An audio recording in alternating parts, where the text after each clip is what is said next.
Sugar industries. So sugar industry is what kind of industry? Like sugar industries can be seen located near to the sugar producing areas.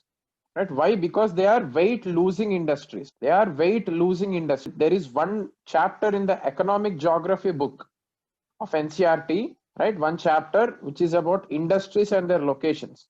Right? So all these terms are important. So sugar industry is a weight losing industry. So for all the weight losing industries, it's better to locate the industries nearby to the raw material areas, right? Nearby to the areas where we have raw materials, it is recommended for the weight losing industries to be located there. Similarly, steel plant also. Steel plant requires coal, iron and other raw materials, right? It is also a weight losing industry. For making 1 kg of steel, approximately we require 10 kgs mixture of coal, iron and all other raw materials. So that is also a weight losing industry. So that is why even for steel plants, they are located near the raw material areas, right? So that's why sugar mills are also located close to the sugarcane producing regions of India, because they are weight losing industries, right? Please revise this. And the second thing is, India is the second largest sugar producer in the world. India is the second largest sugarcane producer in the world and also sugar producer in the world. India is the second largest sugarcane and cane sugar producer in the world. Now, who is the leading? It is Brazil. Brazil is the leading producer of sugar in the world. So these points we have to know, because sugar cane farmers were facing issues. Sugar mill owners were also facing issues in India because of excessive sugar production. Last year we had excessive sugar production. That was an issue. So that's why we have to know this. We have discussed few terms related to sugarcane previously also. FRP, fair and remunerative price, right? FRP is declared for sugarcane. Who buys the sugarcane from the farmers at FRP? It is not the government, it is the sugar mill owners. Sugar mill owners will be buying the sugarcane from the farmers at FRP. Who approves the FRP? CCEA, Cabinet Committee on Economic Affairs, that approves the FRP. Who recommends the FRP or the MSP? It is CACP, Commission on Agricultural Costs and Prices. So all this information is related to sugarcane. Also find the leading producer state in India for the sugarcane, right? Try to remember that also. So this is about sugarcane, guys. Now the second topic is, in environment we can see questions where they will be asking national parks and the rivers flowing through them, or national parks and the states in which they are located, right? These kind of questions we can see. So one easy way to know this is through maps. Please refer the map, right? There is a map about all the national parks and wildlife sanctuaries and the biosphere reserves, right? If you just see that map once in a day, if you see like that every day, easily you can remember the national parks. Another smart way is to list down all the national parks and wildlife sanctuaries that were in the news, that were in the last 1 year news. So in this way you can do. So two such sanctuaries we have discussed before, right? One is in Assam, the other one is in Arunachal Pradesh. They were in the news because some projects were being taken up there. Some projects were being taken up there, right? So one is Pakwe Wildlife Sanctuary in Arunachal Pradesh. And the other one, because of oil gas leak in Assam, right? Another wildlife sanctuary we have discussed, Dibru Saikova Wildlife Sanctuary, right? So that was in news because of the oil leak in the Assam. So in this way, we have to note down all the important sanctuaries that were in the news. Now we'll try to deal with 4 national parks. First one is Orang National Park. Orang, O-R-A-N-G. Orang National Park. We can see at least one question about national parks. In 2019 prelims also, there was a question about national parks, right? They have given features of a national park and asked us to identify one. If you remember that question, right? They have said there is one national park in India which has the features of both tropical, temperate and alpine. All these 3 can be seen. Which is that national park? It is Valley of Flowers National Park, that is located in Uttarakhand. This was last year 2019 prelims question, right? So Orang National Park, where is this located? This Orang National Park is located in Assam. Orang National Park is located in Assam. This is also known as Mini Kaziranga. This is also known as Mini Kaziranga. Mini Kaziranga. And which is the river that flows through it? Brahmaputra river flows through it. Brahmaputra river flows through it. So this is the first national park which we have to know. The second one is Panna National Park. Panna, P-A-N-N-A. Where is this located? This is located in Madhya Pradesh. Panna National Park is located in Madhya Pradesh. Why this is important for this year? Because a river interlinking project is being planned. Ken-Betwa river interlinking project. You might have heard about this. Because of the Ken-Betwa river interlinking project, some of the area of this Panna National Park is getting submerged. That is why this national park was in the news. So this Panna National Park, what is the river that flows through it? Ken River flows through this Panna National Park. Ken River. This Panna National Park is also a tiger reserve. And this was in the news because of Ken-Betwa interlinking project. And Panna National Park is located in Madhya Pradesh. Panna National Park is located in Madhya Pradesh. Similarly, we have another tiger reserve that is shared by two states. Pench Tiger Reserve, P-E-N-C-H, Pench. So this Pench Tiger Reserve is shared between Maharashtra and Madhya Pradesh. Bandipur, where is Bandipur located? Karnataka, right? Nagarhole National Park, where is that located? Karnataka, right? So in this way, we need to know in which states they are located. Next national park is Jim Corbett National Park. Jim Corbett National Park. Now this Jim Corbett National Park is located in Uttarakhand. This is located in Uttarakhand, and this is the oldest national park of India. So the oldest national park of India is Jim Corbett National Park. This is located in Gharwal district in Uttarakhand. Gharwal district of Uttarakhand. And which is the river that flows through this Jim Corbett? It is Ramganga. It is Ramganga river. I have already asked in 2017 prelims paper about this Jim Corbett National Park. They have said Ganga river flows through Jim Corbett National Park, which is wrong. Not Ganga river. Ramganga river flows through Jim Corbett National Park. They have tried to confuse us, right? So Ramganga river flows through Jim Corbett National Park.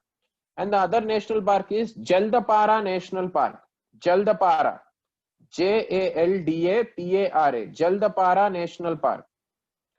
Right? This Jaldapara National Park is located in West Bengal. And which is the river that flows through this Jaldapara? Torsa River. T-O-R-S-A. Torsa River. Torsa River flows through this Jaldapara National Park. Right? So in this way, try to know as many national parks and wildlife sanctuaries as possible. Right? Also tiger reserves and also biosphere reserves. So what is the biosphere reserve, which is a mixed UNESCO World Heritage Site? Right? 2 years back, it was given the status of mixed UNESCO World Heritage Site, a biosphere reserve in India. Kanchenjunga, right? Just find out where it is located. Kanchenjunga, right? Mixed UNESCO World Heritage Site it is, right? So in this way, you need to do some work, guys. Collect as many national parks as possible. And the next topic is shifting cultivation, right? What is shifting cultivation? Everyone knows it, right? Shifting cultivation is nothing but tribals usually do this practice, right? They pick up a patch of land, do agriculture there. After agriculture, they'll burn the crop, right? And they'll leave that place and select another land. And they'll do the same thing in that also. So this is called shifting cultivation.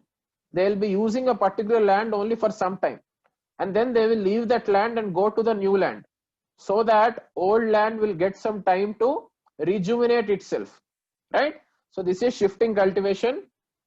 This is mostly seen in the tropical regions. This is mostly seen in the tropical regions, right? And this is extensively followed in Northeast India. In India, we can see this in Northeast India, right? Also, we can see this in Africa. We can see this in Central America, South America, and also Southeast Asia. These are the different regions, guys. Central America, South America, right? Northeast India, Southeast Asia, and Africa. We can see in these regions still shifting cultivation is taking place. And regarding shifting cultivation, we need to know some names, at least some names, right? The shifting cultivation is called by different names by different tribals, right? So in India, it is known as Jumming in the northeast part, right? Jumming, J-H-U-M-I-N-G, Jumming. So it's known as Jumming in the northeast India. It is known as Milpa, M-I-L-P-A, Milpa in Central America and South America.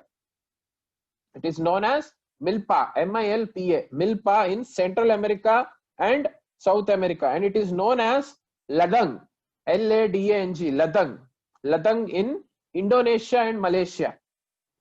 That is in the Southeast Asia part, right? So it is known as Jumming in Northeast India. It is known as Milpa in Central America and Mexico. And it is known as Ladang, L-A-D-A-N-G, Ladang in Indonesia and Malaysia, right? In this way, also there are some more names for shifting cultivation in different parts of the world, right? It's practiced in Australia also. There also we have a name for this. Please try to find those names, guys, right? It is useful for us.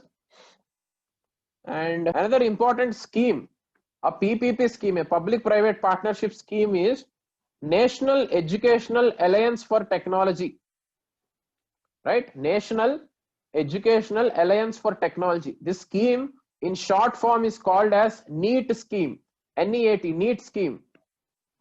So NEET scheme full form is National Educational Alliance for Technology. Now, what is the objective of this scheme? Objective of the scheme is to use technology to improve the learning outcomes in higher education. Using technology to improve the learning outcomes in higher education. That is one of the major flaw in Indian education system, right? Learning outcomes are not proper in the higher education system, because of which skill demand mismatch is taking place and unemployment is more in India. So to bridge that problem, the Ministry of Human Resource Development, MHRD has brought this scheme called NEET scheme, National Educational Alliance for Technology. One of the feature of this scheme is to use artificial intelligence as much as possible to make learning more personalized and customized, right? Using artificial intelligence as much as possible to make learning more personalized and customized. So this is the objective. And implementing agency is AICTE, All India Council for Technical Education. AICTE is the implementing agency. So this is about National Educational Alliance for Technology, right? NEET scheme, MHRD initiative, improving the learning outcomes by using technology, right? And using artificial intelligence is one of the feature of this scheme. This is a PPP model, public-private partnership model scheme, and AICTE, All India Council for Technical Education, is the implementing agency for this scheme. Similarly, we have another scheme called NKN, National Knowledge Network. You might have studied about this scheme also, right? We'll try to revise about this scheme. National Knowledge Network. What is National Knowledge Network? To connect all the universities in the country, right? National Knowledge Network, the name itself says it, right? It is for connecting all the universities in the country. National Knowledge Network, right? Establishing a strong and robust Indian network of educational institutions, even using digital technology also, right? Using digital technology also, connecting all the higher educational institutions. That is the objective of National Knowledge Network. And the next topic is Geochemical Baseline Atlas of India. Geochemical Baseline Atlas of India. What is this Geochemical Baseline Atlas of India? Right, this is a current affairs topic, guys. So this Geochemical Baseline Atlas tries to measure the distribution of soil pollution, water pollution, land pollution, right, in the different parts of India. Right? That is the objective of Geochemical Baseline Atlas of India, right? For example, take an example like cadmium, right? Cadmium, if it is polluting the water, it is dangerous for human health. It is water pollution.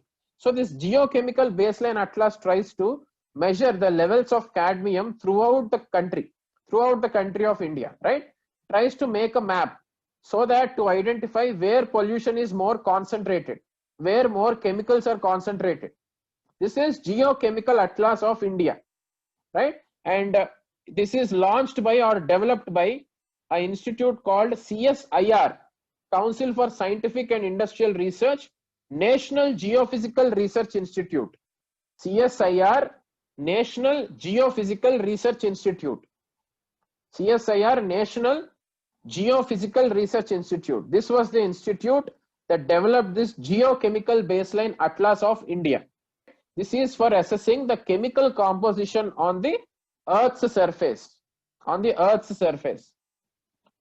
So this is one current affairs topic, guys, because they might confuse us by saying it is made by Geological Survey of India. No, Geological Survey of India means maps, and earthquake zoning is done by Geological Survey of India. There is another body called Geological Survey of India, which works under Ministry of Mines.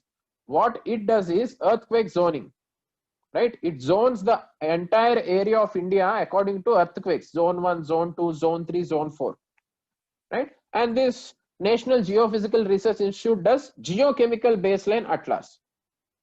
This is a current affairs topic. And the next topic is atmospheric aerosols. In environment, you might have studied about atmospheric aerosols, right? Atmospheric aerosols, what are they? They are nothing but small particles. They are small particles that are suspended in the atmosphere. They can be anything. They can be anything, right? They can be PM 2.5, they can be PM 10, right? They can be other particles that are released by various activities, right? So atmospheric aerosols means they are small particles suspended in the atmosphere. Now, why are they important for us is they impact global warming, right? Atmospheric aerosols impact global warming. How do they impact? First thing is they'll try to disturb the heat distribution of the earth, right? They'll try to disturb the heat distribution of the earth. That is how they'll try to cause global warming. The second thing is these atmospheric aerosols also lead to ozone depletion in the stratosphere. These atmospheric aerosols also lead to ozone depletion in the stratosphere, right? Ozone depletion because atmospheric aerosols are required for cloud formation, right? Our clouds form, water gets evaporated, it takes particles along with it, and that's how clouds form. So polar stratospheric clouds, you might have heard about this term, polar stratospheric clouds. What are these polar stratospheric clouds? These clouds are responsible for ozone depletion. We can see these clouds formed at the polar regions, right? Try to get more information about polar stratospheric clouds, right? So these atmospheric aerosols are responsible for the formation of polar stratospheric clouds, which in turn will damage the ozone layer in the stratosphere. That is also how these will affect the global warming, right? And also these atmospheric aerosols also cause haze, H-A-Z-E. They cause haze. What is haze? Haze is nothing but poor visibility, right? Poor visibility. So these aerosol particles will be forming a layer in the lower levels of Earth, which causes haze. Haze means poor visibility. Visibility will be reduced. So all these are effects of atmospheric aerosols, guys, right? And aerosols are also responsible for cloud formation. That also affects the heat distribution of the Earth. If more clouds are formed, they will absorb more heat and they will not allow the heat to escape from Earth's surface. That also increases global warming. So in different ways, atmospheric aerosols try to increase the global warming, right? And the next topic is smog. This is also an environment topic, smog. What is smog? Smog is nothing but smoke plus fog, right? Smoke plus fog. Now, why is fog formed? Fog is formed because of temperature inversion, right? I hope this is covered for you in geography, right? What is temperature inversion? Usually as we go to the above levels of atmosphere, temperature will decrease, right? As we go up and up, the temperature should decrease. This is nothing but the normal lapse rate, right? As we go up and up, the temperature of the air should decrease. This is the normal trend. But what happens in temperature inversion? Temperature rises as we go from lower parts of the atmosphere to upper part, right? Temperature increases because cold air gets stagnated near the Earth's surface. This is called temperature inversion. However, the thing here we have to know is there are two types of smog. There are two types of smog. One is classical smog and the second one is photochemical smog. One is classical smog and the second one is photochemical smog. What is classical smog? Classical smog is the smog which we have discussed just now. Temperature inversion happens, the Earth's surface becomes very cool, because of which the air near to the Earth's surface also will become cool, right? Fog will be formed and smoke particles released will combine with this fog and form the smog. This is the classical smog, right? Now this classical smog to happen, what we require? Cool nights are required. Cool temperature is required. Moist temperature is required, right? Now other smog is photochemical smog. Photochemical smog. What is photochemical smog? That is completely different phenomenon. That has nothing to go with what is this temperature inversion, right? That is nowhere related to temperature inversion. Now that happens when the oxides of nitrogen in the presence of sunlight mix with other oxides to form ozone, right? In the photochemical smog, as the name itself suggests, in the presence of sunlight, in the presence of sunlight, the nitrogen oxides and the other oxides, they combine, a chemical reaction takes place and ozone is formed. This is called photochemical smog. This happens in dry and non-moist conditions, right? Hot and dry conditions. So photochemical smog happens in hot and dry conditions, whereas classical smog happens in cool and humid conditions, right? This is the fine difference, guys. So smog, all the smogs are not the same, right? Classical smog is different, photochemical smog is different. What happens in classical smog? The smoke that is released will react or will combine with the fog that was happened because of temperature inversion, because of cooling effect. That is classical smog. Photochemical smog is oxides of nitrogen reacting with other compounds in the presence of sunlight to make ozone. This is photochemical smog. And another difference between these two smogs is classical smog is reducing smog. Classical smog is reducing smog. Photochemical smog is oxidizing smog.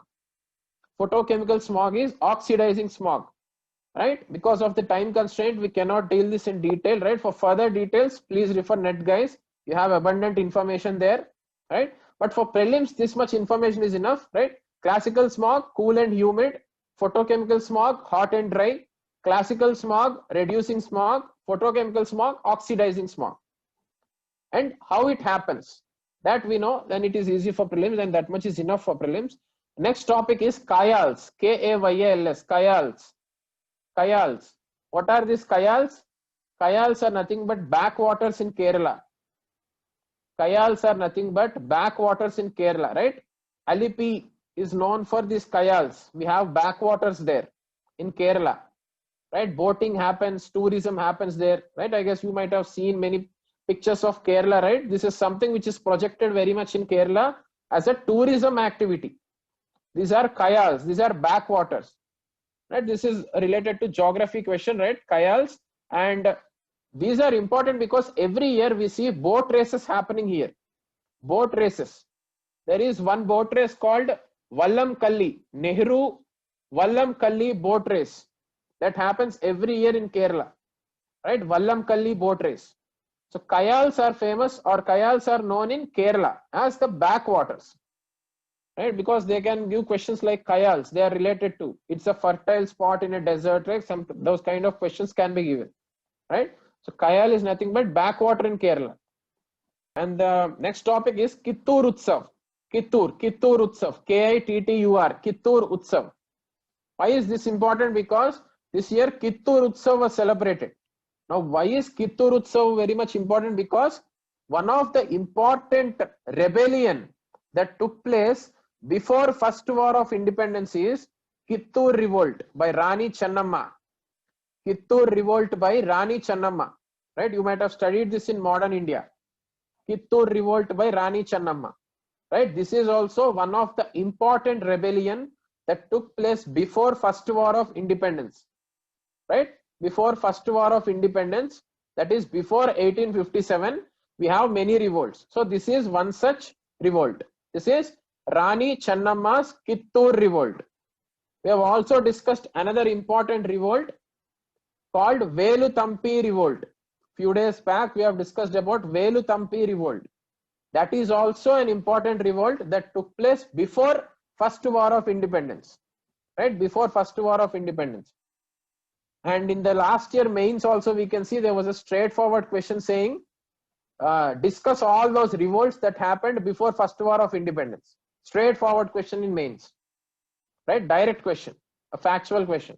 So we need to be thorough with this. So what is this Kittur revolt? To say it simply, Rani Channamma was the queen of that area called Kittur. But however, her son has died.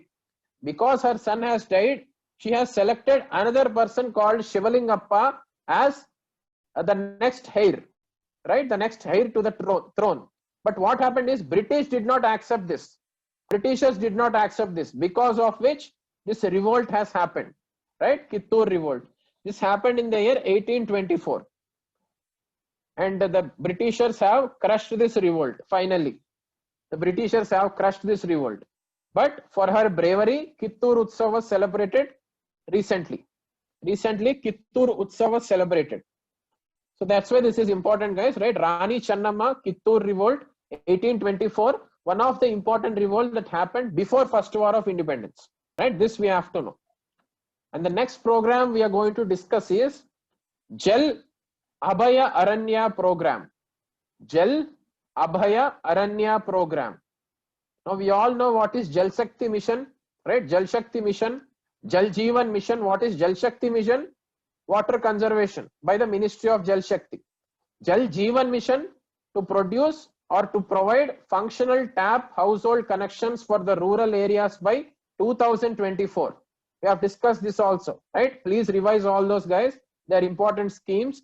And now this is Jal Abhaya Aranya program. Right? Jal Abhaya Aranya program. What is this about? This is about rejuvenating the springs of Indian Himalayas. In Indian Himalayan states, we have springs, right? Springs. What are these springs? These springs are sources of water for Himalayan states. Just like how we have lakes, rivers, right? Ponds. Himalayan states have springs, S-P-R-I-N-G-S, springs. These springs are an important source of water for the Himalayan states. So what the government of India is trying to do is trying to bring this Jal Abhaya Aranya program for rejuvenating all the springs in the Indian Himalayan states, right?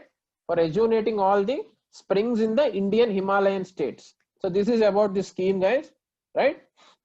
And the next topic is about geography, the direction of winds. What are the different forces that are responsible for the trade winds which we see, right? The westerlies, the northeast trade winds, southwest trade winds, right? Polar easterlies. How does all these winds happen is there are some basic forces behind them.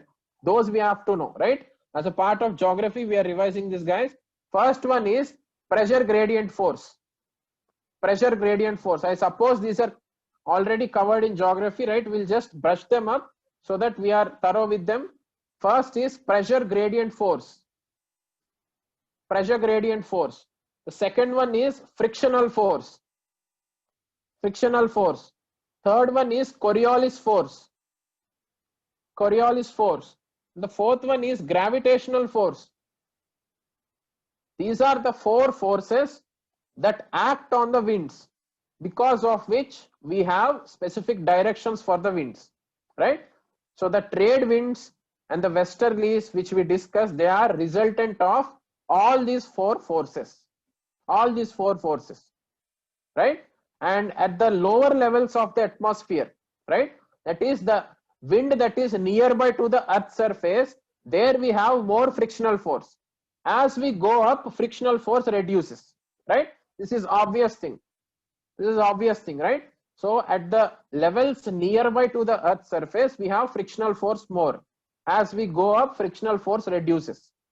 And what is Coriolis force? That is a very important term, right? There can be a direct question on that also. So Coriolis force is the resultant of rotation of Earth about its axis, right? Because the Earth is rotating about its axis, a force acts on the wind. That is this Coriolis force, right? I suppose this was covered, guys, for you in geography, right? Yeah. So Coriolis force, this is another force that affects the winds.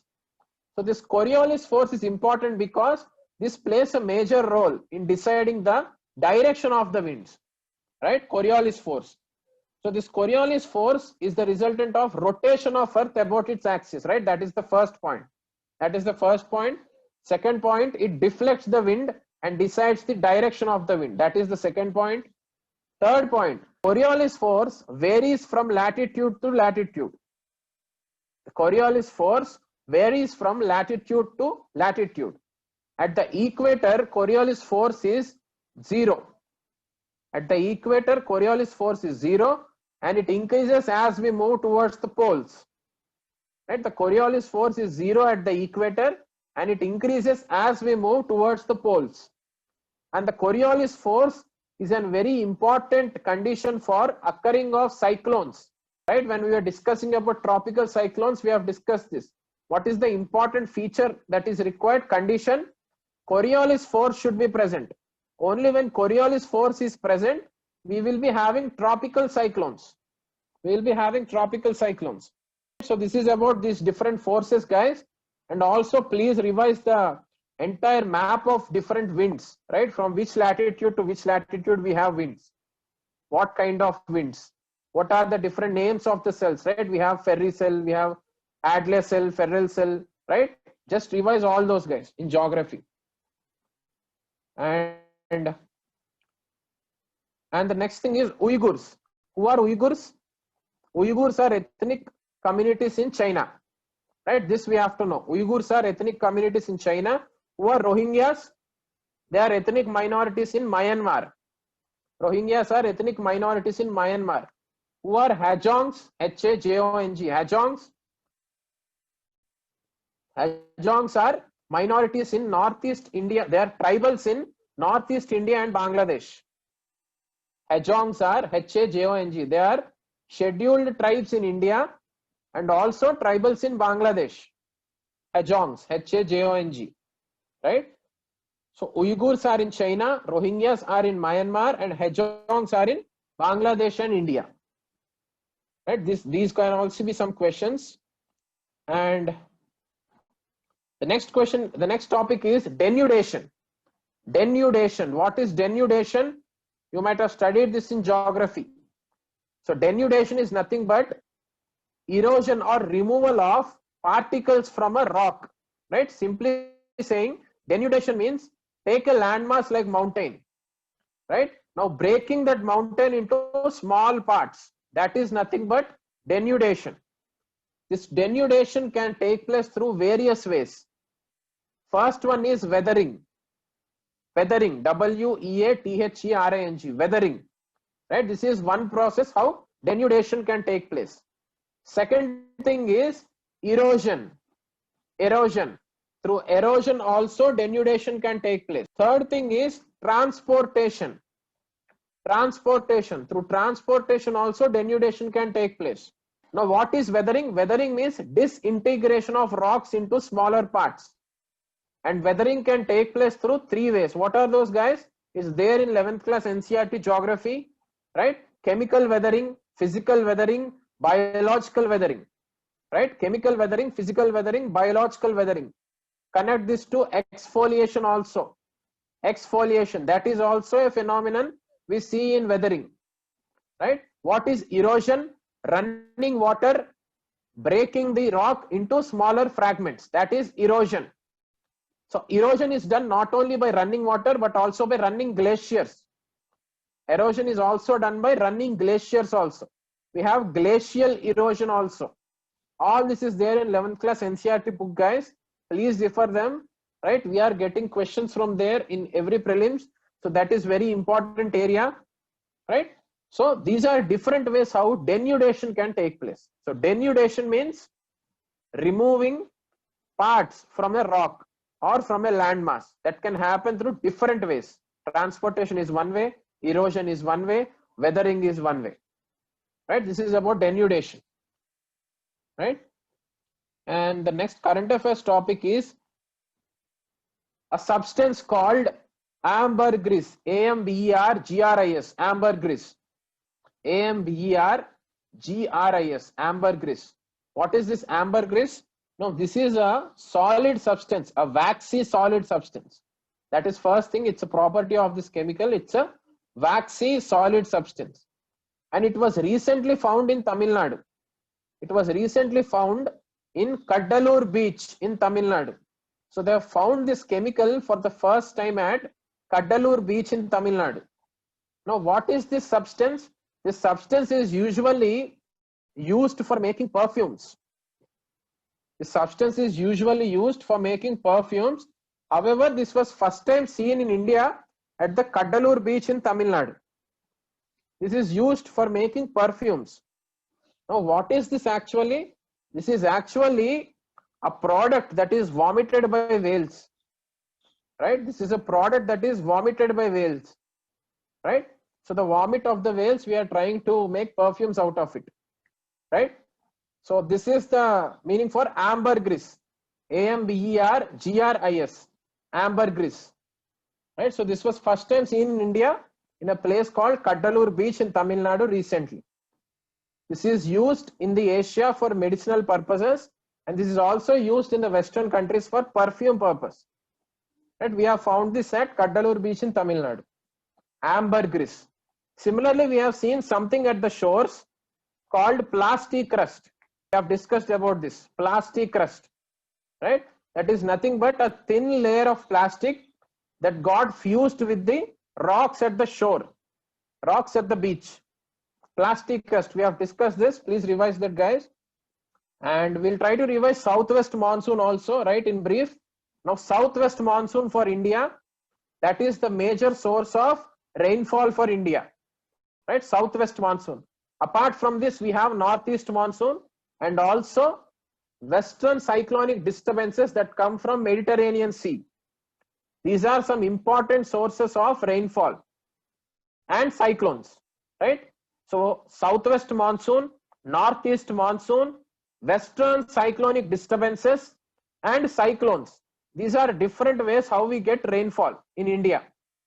Now southwest monsoon is the major source of rainfall for India, right? If there is surplus of monsoon that year, then agriculture will be having a bumper crop in India, right? So southwest monsoon has two types of branches. If you remember, if you have studied this, right, try to recollect this, guys. Southwest monsoon has two branches, Arabian Sea branch and Bay of Bengal branch, right? These monsoon winds are nothing but the winds that are coming from Indian Ocean towards the India. As these winds are coming, they will be picking up moisture from the ocean. And as these winds, they pick up moisture from the ocean and come towards India, they give rainfall to India. They give rainfall to India. This is how monsoon comes to India. Now, these monsoon winds which are coming, they are broadly divided into Arabian Sea branch and Bay of Bengal branch, right? Arabian Sea branch and Bay of Bengal branch. Arabian Sea branch goes in the Arabian Sea side. Bay of Bengal branch will be covering the Bay of Bengal side states and northeast states, right? So monsoon winds can be broadly divided into Arabian Sea branch and Bay of Bengal branch. Now this Arabian Sea branch also divides into three. One branch of winds will go to Kerala, the Western Ghats, right? One branch of winds will go to the Western Ghats, which are located in Karnataka and Kerala, and they will give rainfall there, completely rainfall there, right? The other branch goes north of Mumbai. It goes north of Mumbai and it reaches Chota Nagpur plateau. It goes through north of Mumbai, it covers central India and it covers Chota Nagpur plateau also. Please try to imagine Indian map, guys, it will be easy for you, or keep an atlas in front of you, or please refer 11th standard NCERT book. This is there in that, right? 12th, yeah. So in 12th class NCERT book, you will be having this, right? Monsoon winds, Indian geography book. So second branch goes via north of Mumbai to central India and Chota Nagpur Plateau. This is one branch of Arabian Sea. Other branch goes through the Aravallis. It goes parallel to the Aravallis. Right? Aravallis are located in Gujarat and Rajasthan. So it flows via Aravallis. It touches Gujarat, Rajasthan, Punjab, Haryana. All these states are touched by the third branch of Arabian Sea. And it is at the Punjab, Haryana region where Bay of Bengal branch and Arabian Sea branch converge. Right? It is the Punjab, Haryana region where Bay of Bengal branch and Arabian Sea branch converge. They both converge. Right? So this is about Arabian Sea branch. Now we'll try to discuss Bay of Bengal branch. Bay of Bengal branch, it does not give rainfall to one state. What is that state? Tamil Nadu. Tamil Nadu does not receive rainfall because of southwest monsoon. Tamil Nadu receives rainfall because of northeast monsoon or retreating monsoons. Right? That's why Tamil Nadu gets floods during winter. Tamil Nadu gets floods during winter. Why? Because it is at that time we have retreating monsoon or the northeast monsoon. During the northeast monsoon, it is Tamil Nadu which receives maximum rainfall. But during the southwest monsoon, Tamil Nadu does not receive rainfall. Why? Because it is on the rain shadow region.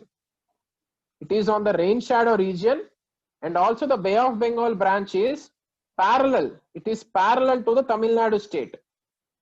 Right? All these points are there in the NCERT, guys. Please revise it. Right? I am just briefing this up so that you can recollect. Right? So these are the three different Arabian Sea branches and the Bay of Bengal branches. Right? And another trend in Bay of Bengal branch is Bay of Bengal branch covers some parts of Andhra Pradesh, right? Bengal, it covers the northeast, and from the northeast, it goes via Bihar, UP to the Punjab and Haryana, right? That is the way how the Bay of Bengal branch goes. And the moisture level reduces as the Bay of Bengal branch moves from northeast to western part of India, right? The moisture levels in the winds, they decrease as the winds move from northeast to western part of India, because as they are raining continuously, they are losing moisture. They are losing moisture. Now, another important term in monsoons or southwest monsoons is break in the monsoons. Break of monsoons. What is this break? Break is nothing but for some days we'll see there is no rainfall during the monsoon time, right? So those parts where we don't see rainfall for few days, that is called break of monsoons. Now, why does break of monsoons happen? Break of monsoon happens because of cyclones, because of the low pressure systems that are created in Bay of Bengal, right?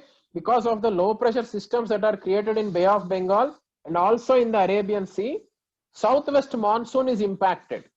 Southwest monsoon is impacted. It is stopped for some days. This is called break of monsoons, right? Break of monsoons, right? And another term is burst of monsoons. Burst of monsoons. Find about that, guys. Break of monsoon, burst of monsoon, right? ITCZ is one thing which you should know. ITCZ, intertropical convergence zone, right? Where ITCZ is, that affects the monsoons, right? ITCZ is important, right? Coriolis force is important. Southwest monsoon winds is important. Bay of Bengal branch, Arabian Sea branch, and also find whether we had surplus or deficit this year. Whether we had surplus monsoon or deficit monsoon this year, right? That can also be a question. That can also be a question. And another important term regarding monsoons is LPA, long period average. Long period average. Just find out what is this long period average also. LPA, long period average. So these are all the terms which are important with respect to southwest monsoon, right? We have revised them. And the next topic is Cartosat 3 satellite. Cartosat 3 satellite. Cartosat 3 satellite. What is this satellite? This satellite is Earth Observation Satellite launched by ISRO. This is an Earth Observation Satellite launched by ISRO. Cartography means maps making. So Cartosat is nothing but a mapping satellite. It's an imaging satellite of India launched by ISRO. Right, so this is Cartosat 3. Try to get further details about Cartosat 3, right? Because this was recently launched, guys. That's why we need to know about them. And the next topic is point sources and non-point sources in pollution. Point sources and non-point sources in pollution. Now, what are point sources and non-point sources? To give you an example, point sources are all those sources which we can easily identify the source. Right? We can identify the source. Example, assume an industry discharging water into the rivers. We can easily identify that industry is the source for water pollution. Right? We can also identify which industry is polluting what. For example, if we say that if we take Ganga river, tanneries in the Kanpur are one of the reason for Ganga water pollution. Right? Tanneries in Kanpur. So in this way, we can identify. They are called point sources. We can point out what is the source. Other sources are non-point sources. Non-point sources means we cannot identify a single source. Right? We cannot identify the source of pollution. Assume a huge flood has happened and the entire storm water is draining into the sea. Now, can we find the point source for this? Can we say whose water belongs to what in that storm water drainage? No, right? So these are called non-point sources. Agricultural runoff, you might have come across this term, right? Agricultural runoff. Agricultural runoff means the entire water washing away the soil, the fertilizers, chemicals, animal wastes, agricultural residue waste, everything getting washed away by water. That is also a non-point source. That is also a non-point source, right? So point source is we cannot identify the source. Point source is we can identify the source very easily. Some examples for these are municipal drainages, industrial drainages, right? These are point sources. What are non-point sources? Acid rain. Acid rain is a non-point source, right? Can we pinpoint one particular source, or can we say only because of this area acid rain is happening? No, right? Because nitrogen oxides and sulfur oxides released in one place, they will go to the air and they will cause acid rain in another part of the world, right? So this can happen. So non-point sources, we cannot identify the sources very easily. Acid rain is one example, agricultural runoff is one example, and storm water drainage. These are all the examples for non-point sources. So this is also an important term. And the next topic is inner line permit. Inner line permit. We have discussed this couple of times, right? What is this inner line permit?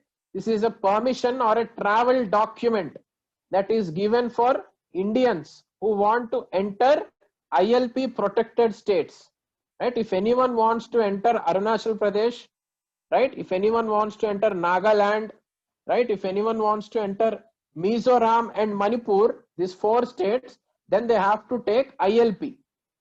ILP is for Indians. ILP is for permission to Indians. For foreigners, we have another permit called PAP, Protected Area Permit. For foreigners, we have another permit called Protected Area Permit or Reserved Area Permit, right? PAP or RAP.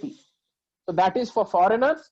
ILP is for Indians. What is this? This is the travel document allowing a particular Indian to stay in these states for a particular period of time. What are the states which have this ILP? Arunachal Pradesh, Nagaland, Manipur and Mizoram. Manipur was the state which recently got this ILP status on January 1st, 2020. Now, who issues this ILP?